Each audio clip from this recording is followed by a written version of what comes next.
बाबर आक्रांता था, लुटेरा था।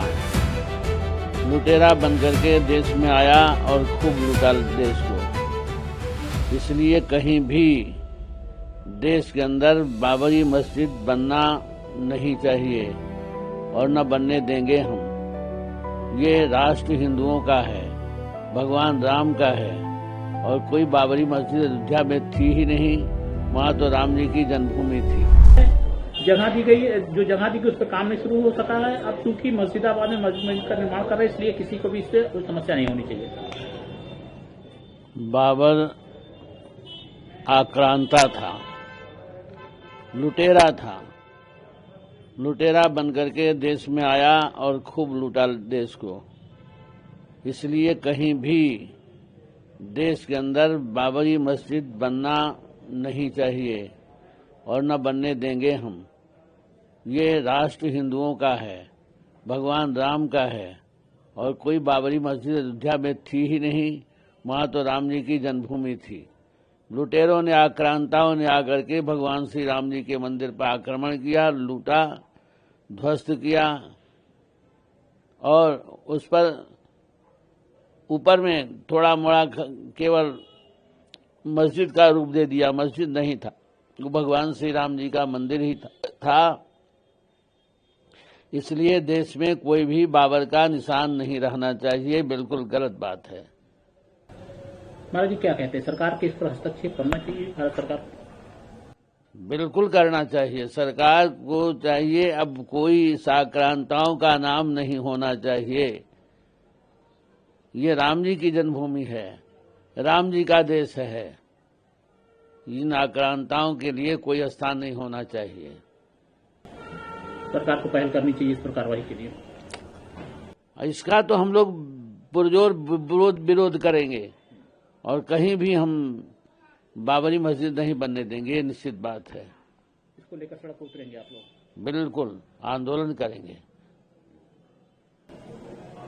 हमारा दूसरा सवाल है, उत्तर प्रदेश के मुख्यमंत्री योगी आदित्यनाथ जी का कहना है, सामाजिक सद्भाव और मजबूत करना कानून व्यवस्था हमारी सर्वोच्च प्राथमिकता है। बांग्लादेशी घुसपैठ के खिलाफ सख्त निर्णय कार्रवाई शुरू की है। मैं जनता से सतर्क रहने के किसी भी व्यक्ति को घरेलू या व्यावसायिक नियोजित करने से पहले उसकी पहचान सत्यापन सुनिश्चित करें।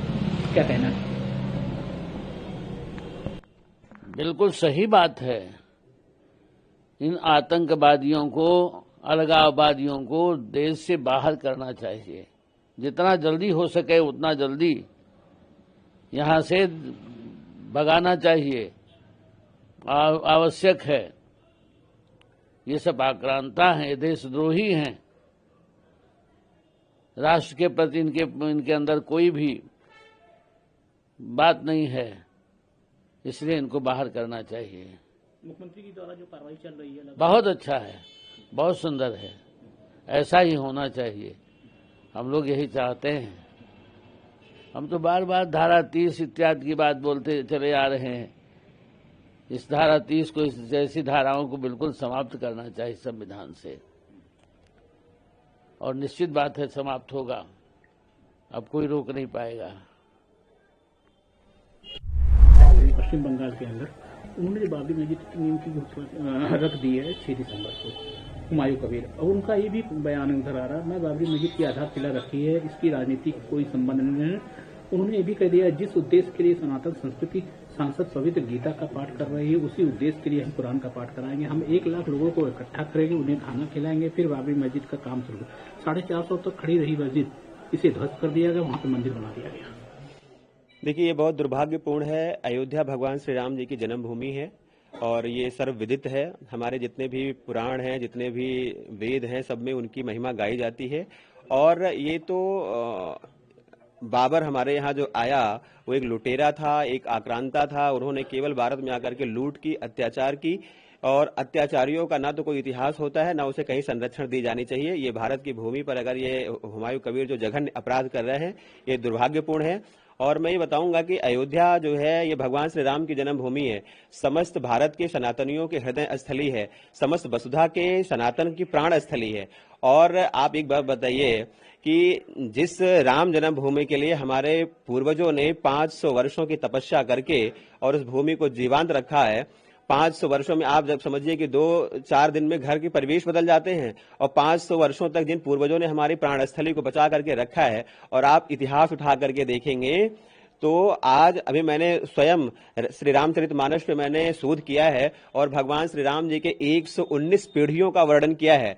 तो जिसके 119 पीढ़ियों का जो है पूरी डेटा विद्यमान हो, जिन्हें सारे पुराणों में, सारे जो है वेद वेदांग में सब में गाई जा रही हो, उनकी महिमा पे झूठा और मिथ्या आरोप लगाना, ये इन लोगों की बड़ी साजिश थी, जिसे जो है हमारी सरकार ने, हमारे जो है सुप्रीम कोर्ट ने, सब ने पूरी जो है उसकी जांच पड़ताल करके भगवान श्री राम जन्मभूमि की स्थापना कराई है। उस पर अगर कोई उंगली उठाता है तो वो बहुत ही निंदनीय है। और जिस तरह से ये जो है अकबर हुमायूं कृत्य करने जा रहे हैं, देखिए मैं ये नहीं कहता, सबकी अपनी पद्धति है, सबकी अपनी विधान है, सब कर सकते हैं, लेकिन किसी भी आतंकी का, किसी भी दुराचारी का, किसी भी ऐसे कुकृत्य करने वाले व्यक्तित्व के बारे में उसका जो है कोई भी ऐसा स्थल निर्माण करना जहां पर जो है उसकी सामुख्य स्तुति की जा सके, ये बहुत ही निंदनीय है। ऐसी घटना नहीं होनी चाहिए और इसके खिलाफ अयोध्या, सनातन और भारत के सभी सनातनी जो है एक आवाज उठाएंगे और ऐसे दुराचारियों के खिलाफ। अभी देखिए हम लोगों ने एक आवाज उठाया था, पाठ्यक्रम में भी हमारे बहुत सारी ऐसी बदलाव हुए हैं,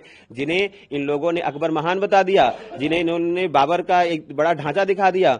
इन सबको आक्रांता घोषित करके अब जो हमारी इतिहास, जो हमारी शैक्षिक परंपराओं में विखंडनता थी, उसे अब हम लोग सही धारा में लाने की कोशिश में हैं, क्योंकि अब भारत 21वीं सदी का भारत, सनातन का भारत है और सनातनी जागृत होकर के राष्ट्र के उन्नयन के लिए काम करने के लिए निकल पड़ा है। यहां असुरों का, आक्रांताओं का मस्जिद नहीं बनेगा। यहां पे भगवान श्री राम जो समग्र वसुधा के उत्थान करने वाले हैं, उनकी जयकार होगी। बोले जय श्री राम। महाराज जी, दूसरा सवाल है, उत्तर प्रदेश के मुख्यमंत्री योगी आदित्यनाथ जी का कहना है कि सुरक्षा, सामाजिक सद्भाव और मजबूत करने की व्यवस्था हमारी सर्वोच्च प्राथमिकता है। राज्य में अवैध रूप से रहने वाले रोहंग्या, बांग्लादेशी घुसपैठियों के खिलाफ सख्त से सख्त निर्णय कार्रवाई शुरू कर दी है।